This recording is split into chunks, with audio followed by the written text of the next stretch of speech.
Okay, അപ്പോൾ നമ്മൾ ഇപ്പം ഇനി ഡിസ്കസ് ചെയ്യാൻ പോകുന്നത് ചാപ്റ്റർ നമ്പർ 3 ക്ലാസ് 9ൻ്റെ തേർഡ് ചാപ്റ്റർ ആയിട്ടുള്ള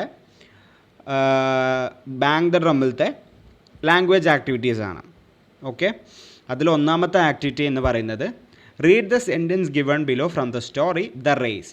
ദ റേസ് എന്ന കഥയിൽ നിന്ന് എടുത്തിട്ടുള്ള കുറച്ച് സെൻറ്റൻസ് ഉണ്ട്. ഒരു സെൻറ്റൻസ് തന്നിട്ടുണ്ട്, ആ സെൻറ്റൻസ് വായിക്കാനാണ് പറയുന്നത്. Tarun always thought of himself as a black sheep of the family. Tarun എപ്പോഴും തന്നെക്കുറിച്ച് സ്വയം വിചാരിച്ചിരുന്നു താൻ ആ ഫാമിലിയിലത്തെ, താൻ ആ കുടുംബത്തിലത്തെ ബ്ലാക്ക് ഷീപ്പ് ആണെന്ന്. What does the expression black sheep mean? എന്താണ് ബ്ലാക്ക് ഷീപ്പ് എന്നിട്ടുള്ള ആ എക്സ്പ്രഷൻ ഉദ്ദേശിക്കുന്നത്? എന്താ ഉത്തരം? A member of a family or group who is regarded as a disgrace to it. A member of a family or group who is regarded as a disgrace to it. അതിൻ്റെ അർത്ഥം a member of a family or group, ഒരു കുടുംബത്തിലെയോ ഒരു ഗ്രൂപ്പിലെയോ ഒരു member, ഒരു അംഗം, who is regarded as, അയാളെ കണക്കാക്കപ്പെടുന്നു എങ്ങനെ? As a disgrace to it, അയാൾ ഒരു അപമാനമായിട്ട്, ആ കുടുംബത്തിനൊരു അപമാനമായിട്ടാണ് അയാളെ കണക്കാക്കുന്നത്. The term black sheep literally refers to the color of sheep. Black sheep എന്നതുകൊണ്ട് എന്താ, ആ വാക്ക് അർത്ഥമാക്കുന്നത് എന്താ? ബ്ലാക്ക് കളറിലെ ഷീപ്പ്, കറുപ്പ് കളറിലെ ഷീപ്പ് എന്നാണ് അർത്ഥമാക്കുന്നത്. But when we use it figuratively, നമ്മളത് ഫിഗറേറ്റീവായിട്ട് നമ്മളതിനെ ഉപയോഗിക്കുമ്പോൾ it means the odd person in the group. നമ്മളതിനെ ഫിഗറേറ്റീവായിട്ട് യൂസ് ചെയ്യുമ്പോൾ അതിൻ്റെ അർത്ഥം എന്താ? ആ ഗ്രൂപ്പിലത്തെ ഓഡ് പേഴ്സൺ, ആ ഗ്രൂപ്പിൽ നിന്ന് വേറിട്ട് നിൽക്കുന്ന, എന്താണ്, ആലങ്കാരികമായിട്ട് ഉപയോഗിക്കുമ്പോൾ ആ ഗ്രൂപ്പിൽ നിന്ന് ഒറ്റയ്ക്ക് അല്ലെങ്കിൽ വേറിട്ട് നിൽക്കുന്ന, വ്യത്യസ്തമായിട്ടുള്ള ആൾ എന്നാണ് അർത്ഥം. Such a group of words with a meaning different from the meanings of the individual words is called an idiom. ഇത്തരത്തിലുള്ള such a group of words, ഈ ഇഡിയം എന്ന് പറഞ്ഞു കഴിഞ്ഞാൽ ഒരു കൂട്ടം വാക്കുകളാണ്. ആ കൂട്ടം വാക്കുകളുടെ പ്രത്യേകത എന്താ? വിത്ത് a meaning different from the meaning of individual words. ആ ഇഡിയത്തിലുള്ള രണ്ട് വാക്കുകളുടെ, ഇൻഡിവിജ്വൽ വാക്കുകൾ കൂട്ടിച്ചേർത്ത് വായിക്കുന്ന അർത്ഥത്തിൽ നിന്നും വ്യത്യസ്തമായിട്ടുള്ള ഒരർത്ഥമാണ് ആ വാക്കുകൾ ഉദ്ദേശിക്കുന്നത് എന്ന് പറഞ്ഞു കഴിഞ്ഞാൽ, ഇപ്പോൾ ഇതിൽ നോക്കൂ, ബ്ലാക്ക് ഷീപ്പ് എന്ന് പറഞ്ഞു കഴിഞ്ഞാൽ എന്താ? കറുത്ത ആട് എന്നാണ്, കറുത്ത ചെമ്മരിയാട് എന്നാണ് അർത്ഥം. പക്ഷേ എന്താണ് അതിൻ്റെ ഉദ്ദേശിക്കുന്നത്? ഇവിടെ എന്താ ഉദ്ദേശിക്കുന്നത്? നമ്മൾ നേരത്തെ പറഞ്ഞ മാതിരി കുടുംബത്തിന് അല്ലെങ്കിൽ ഗ്രൂപ്പത്തെ ഒരു അംഗം, അയാൾ ആ കുടുംബത്തിന് അല്ലെങ്കിൽ ആ ഗ്രൂപ്പിന് ഒരു അപമാനമായിട്ടാണ് കണക്കാക്കുന്നത്. അത്തരത്തിലുള്ള വാക്കുകൾ അല്ലേ? അപ്പോൾ ബ്ലാക്ക് ഷീപ്പ് എന്ന വാക്കിൻ്റെ അർത്ഥം വേറെ, ആ വാക്ക് കൊണ്ടുള്ള അർത്ഥം വേറെ, എന്നാൽ അത് ആലങ്കാരികമായിട്ട് ഉപയോഗിക്കുമ്പോൾ അതിന് വേറെ അർത്ഥം. ഇത്തരത്തിലുള്ള വാക്കുകളെയാണ് എന്ത് പറയുന്നത്? ഇഡിയം എന്ന് പറയുന്നത്. മനസ്സിലായല്ലോ? ഇനി അടുത്തത് നമുക്ക് വായിക്കാം. ഇനി എന്താ പറയുന്നത്? Read Ravi's diary entry given below and circle the idioms. രവിയുടെ ഡയറി എൻട്രി താഴത്ത് തന്നിട്ടുണ്ട്, അതിൽ വായിക്കുകയും അതിലത്തെ ഇഡിയംസ് ഇത്തരത്തിലുള്ള, ഇപ്പം നമ്മൾ നേരത്തെ പറഞ്ഞ മാതിരി ബ്ലാക്ക് ഷീപ്പ് എന്ന് പോലെയുള്ള ഇഡിയംസ് സർക്കിൾ ചെയ്യാനുമാണ് പറയുന്നത്. ഓക്കെ, അതിൽ ആദ്യത്തെ നമുക്ക് വായിക്കാം. സാറ്റർഡേ ആണ് എഴുതിയിരിക്കുന്നത്. When I reached the ground it was raining cats and dogs. I felt blue as I was not sure if the match could be held.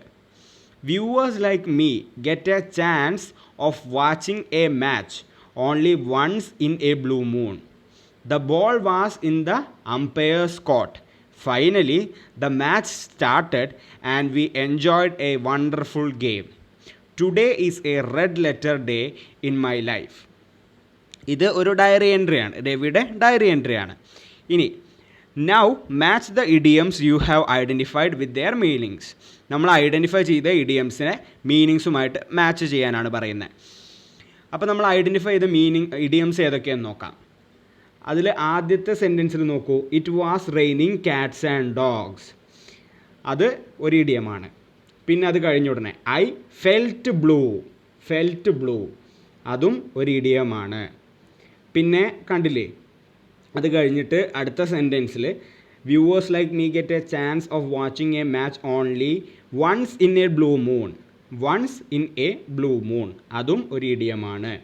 പിന്നെ അടുത്ത sentence, the ball was in umpire's court. The ball was in umpire's court, അതും ഒരു ഇഡിയമാണ്. പിന്നെ last sentence നോക്കൂ, today is a red letter day in my life. Red letter day, അതും ഒരു ഇഡിയമാണ്. ഇത്രയും ഇഡിയംസ് ആണ്. അപ്പോൾ എത്ര ഇഡിയം ഉണ്ട്? 1, 2, 3, 4, 5. 5 ഇഡിയംസ് ആണ് ഇതിലുള്ളത്. മനസ്സിലായല്ലോ? ഇനി താഴെ പറഞ്ഞിരിക്കുന്നതിൽ 5 ഇഡിയംസിന് അർത്ഥങ്ങൾ സ്യൂട്ടബിളായിട്ട് നമ്മൾ എഴുതാൻ, ഫില്ല് ചെയ്യാനാണ് പറയുന്നത്. അർത്ഥങ്ങൾക്ക് സ്യൂട്ടബിൾ ആയിട്ടുള്ള ഇഡിയംസ് ഫില്ല് ചെയ്യാനാണ് പറയുന്നത്. ഫീൽ ബ്ലൂ, ഫീൽ സാഡ് എന്ന അർത്ഥം വരുന്നതാണ് feel blue.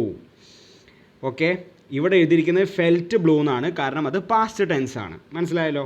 As I was not, അത് പാസ്റ്റ് ടെൻസ് ആണല്ലോ. അപ്പോൾ അതിൽ ഫീൽ ബ്ലൂവിന് പകരം അവിടെ ഫെൽറ്റ് ബ്ലൂ എന്നായി. ഓക്കെ, ഫീൽ സാഡ് എന്നാണ് അർത്ഥം, ഫീൽ ബ്ലൂവിൻ്റെ അർത്ഥം. ഇനി സംബഡീസ് ഫീൽ സാഡ് എന്ന് പറഞ്ഞാൽ എന്താ? സങ്കടം അനുഭവപ്പെടുക, ദുഃഖിതനാവുക എന്നാണ് അർത്ഥം.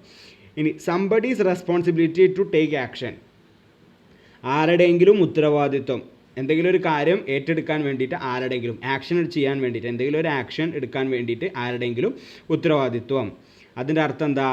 The ball is in someone's court. The ball is in someone's court. ഇവിടെ ക്രിക്കറ്റ് അല്ലെങ്കിൽ ക്രിക്കറ്റ് കളി ആയതുകൊണ്ട് ആണ് ക്രിക്കറ്റ് കളിയിലാണ് നമ്മൾ കാണുന്നത് അല്ലേ? രവി കാണുന്നത് ക്രിക്കറ്റ് കളിയാണ് നമുക്ക് മനസ്സിലായി ഈ ഡയറി എൻട്രിയിൽ. അതുകൊണ്ടാണ് അവിടെ അമ്പയർ എന്ന് വന്നത്. ഓക്കെ, അപ്പോൾ ഇവിടെ അമ്പയർ എന്ന് വരാനുള്ള കാരണം എന്താ? ക്രിക്കറ്റ് കളി ആയതുകൊണ്ട്. ഇനി ഇത് പ്രിൻസിപ്പാൾ, ഒരു സ്കൂളുമായിട്ട് ബന്ധപ്പെട്ട് പ്രിൻസിപ്പാൾ ആണെന്നുണ്ടെങ്കിലോ the ball is in principal's court എന്ന് പറയാൻ പറ്റും. മനസ്സിലായല്ലോ? അതുകൊണ്ടാണ് ആ സമ്മണിന് പകരം നമുക്ക് പ്രിൻസിപ്പാളോ അമ്പയറോ റെഫറിയോ ആരെ വേണമെച്ചാൽ ആക്കാം. മനസ്സിലായല്ലോ? അവിടെ ആ സംബടിക്ക് പകരമാണ് നമ്മളിവിടെ മാറ്റുന്നത്. മനസ്സിലായല്ലോ? The ball is in someone's court, ആ സംവണ്ണിന് പകരമാണ് നമ്മളിവിടെ ചേഞ്ച് വരുത്തുന്നത്. ഇനി ഹാപ്പനിങ് വെരി റെയർലി, വല്ലപ്പോഴും അപൂർവമായിട്ട് സംഭവിക്കുന്ന കാര്യം, അതാണ് once in a blue moon. Once in a blue moon. ഇനി റെയിനിങ് വെരി ഹെവിലി, നല്ല കനത്ത മഴ പെയ്യുന്നു. It's raining cat and dogs. It's raining cats and dogs, അതാണത്. An unforgettable day. An unforgettable day എന്ന അർത്ഥം വരുന്നത് ഏതാണ്? Last one red letter day എന്നാണ്. റെഡ് ലെറ്റർ ഡേ എന്നുള്ളതാണ്. ഇനി അടുത്തത് അതിൻ്റെ ബി നോക്കൂ. Find the meaning of the following idioms with the help of a dictionary and use them in your own sentences. എന്താ പറയുന്നത്? മീനിങ്സ്, കുറേ ഇഡിയംസ് താഴെ തന്നിട്ടുണ്ട്. 8 ഇഡിയങ്ങൾ താഴെ തന്നിട്ടുണ്ട്. അവയുടെ അർത്ഥങ്ങൾ കണ്ടുപിടിക്കുകയും ഡിക്ഷണറി ഉപയോഗിച്ചിട്ട് അർത്ഥങ്ങൾ കണ്ടുപിടിക്കുകയും അവയെ സെൻറ്റൻസുകൾ ഉപയോഗിക്കാനുമാണ് പറയുന്നത്. നമ്മുടേതായ സെൻറ്റൻസുകളിലാക്കിയിട്ട് മാറ്റാനുമാണ് പറയുന്നത്. അതിലൊന്നാമത്തത് pros and cons. Pros and cons, അതിൻ്റെ അർത്ഥം ആർഗ്യുമെൻറ്റ്സ് ഫോർ ആൻഡ് എഗെയിൻസ്റ്റ്, അതായത് ഗുഡ് പോയിൻറ്റ്സും ബാഡ് പോയിൻറ്റ്സും. ഫോർ ആൻഡ് എഗെയിൻസ്റ്റ്, നമ്മൾ ഈ നടത്തില്ലേ, ഡിബേറ്റൊക്കെ നടത്തില്ലേ, ഈ തർക്കങ്ങളൊക്കെ നടത്തില്ലേ, വാദങ്ങളൊക്കെ നടത്തുമല്ലോ. അപ്പോൾ അതിൽ പറയില്ലേ നമ്മൾ ആരാണ് അതിനെ സപ്പോർട്ട് ചെയ്യുന്നത്, അതിനെ അനുകൂലിക്കുന്നത്, അതിനെ പ്രതികൂലിക്കുന്നവരും, അതാണ് ഇവിടെ പറയുന്നത്. മനസ്സിലായല്ലോ? അപ്പോൾ അതാണ് അതിൻ്റെ അർത്ഥം. ഇനി അതിൻ്റെ സെൻറ്റൻസ് എന്ന് പറയുന്നത് we should consider the pros and cons of every new system we adopt.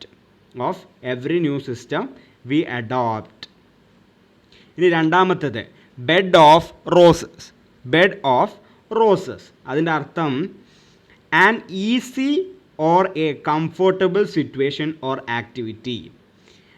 എളുപ്പമുള്ളതോ അല്ലെങ്കിൽ നമുക്ക് കംഫർട്ടബിളായിട്ട് നമുക്ക് എന്താ പറയുക, നമുക്ക് കംഫർട്ടബിളായിട്ട് നമുക്ക് കുഴപ്പമില്ല എന്ന് തോന്നുന്ന ഒരു സിറ്റുവേഷനോ അല്ലെങ്കിൽ ഒരവസ്ഥയോ അല്ലെങ്കിൽ ഒരു കാര്യമോ ഒരു ആക്ടിവിറ്റിയോ.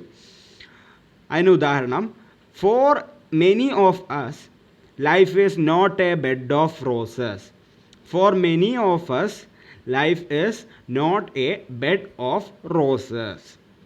ഇനി മൂന്നാമത്തത് ഹെർക്കുലിയൻ ടാസ്ക്. ഹെർക്കുലിയൻ ടാസ്ക് അതിൻ്റെ അർത്ഥം A task or job requiring a lot of energy and effort എന്ന് പറഞ്ഞു കഴിഞ്ഞാൽ ഒരു ജോലിയോ ഒരു കാര്യമോ നല്ലോണം എനർജിയും വളരെയധികം എനർജിയും വളരെയധികം കാര്യപ്രാപ്തിയും കാര്യപ്രാപ്തിയും ആവശ്യമായിട്ടുള്ള ഒരു ജോലി, അതിനെയാണ് ഹെർക്കുലിയൻ ടാസ്ക് എന്ന് പറയുന്നത്. It is a herculean task അതിന് ഉദാഹരണം it is a herculean task to teach some children how to swim. To teach some children how to swim.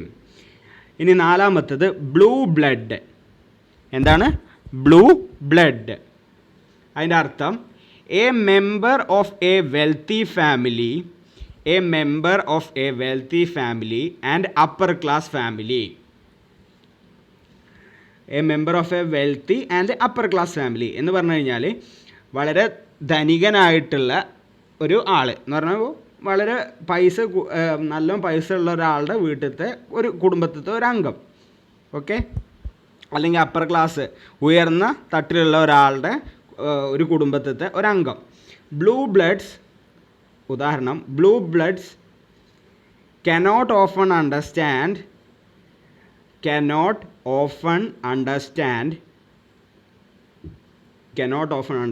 the problems of poor.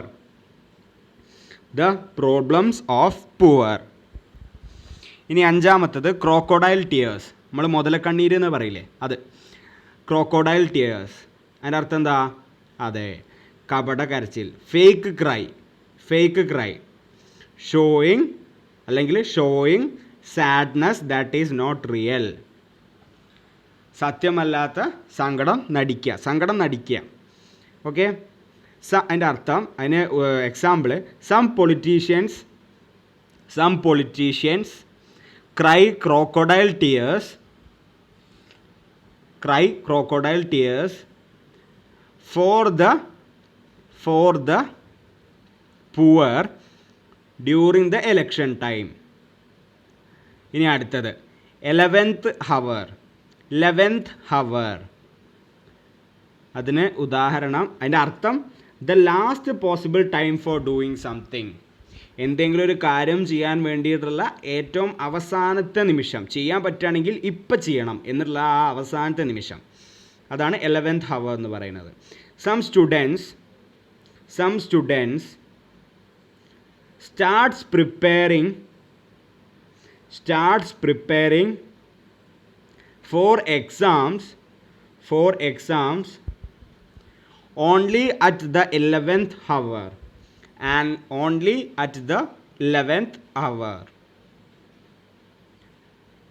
11ാമത്തെ മണിക്കൂറിൽ മാത്രമേ ചില കുട്ടികൾ 11th hour എന്ന് പറഞ്ഞാൽ പ്രയോഗം ലാസ്റ്റ് നിമിഷത്തിൽ മാത്രമേ ചില കുട്ടികൾ എന്ത് ചെയ്യുള്ളൂ, പഠിക്കാൻ വേണ്ടിയിട്ട്, എക്സാമിന് പഠിക്കാൻ വേണ്ടിയിട്ട് ബുക്ക് എടുക്കുകയുള്ളൂ എന്നാണ് പറയുന്നത്. ഇനി 7ാമത്തെ question, in black and white എന്ന് പറഞ്ഞു കഴിഞ്ഞാൽ എന്താ? ബ്ലാക്ക് ആൻഡ് വൈറ്റ് പറഞ്ഞാൽ എന്താ? In a written or printed form, ഒന്നുകിൽ എഴുതിയിട്ട് അല്ലെങ്കിൽ പ്രിൻ്റ് ചെയ്തിട്ടുള്ള രൂപത്തിൽ.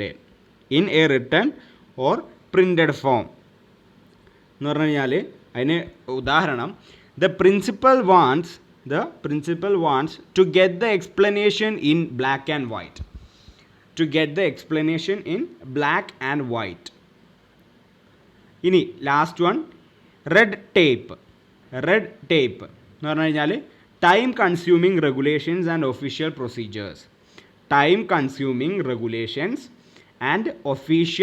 പ്രൊസീജിയേഴ്സ്. വളരെയധികം നേരമെടുക്കുന്ന റെഗുലേഷൻസും നിയമങ്ങളും അതേമാതിരി എന്താണ് ഒഫീഷ്യലായിട്ടുള്ള കാര്യങ്ങളും. ഓക്കെ, അതിന് ഉദാഹരണം, many public welfare projects are often stuck up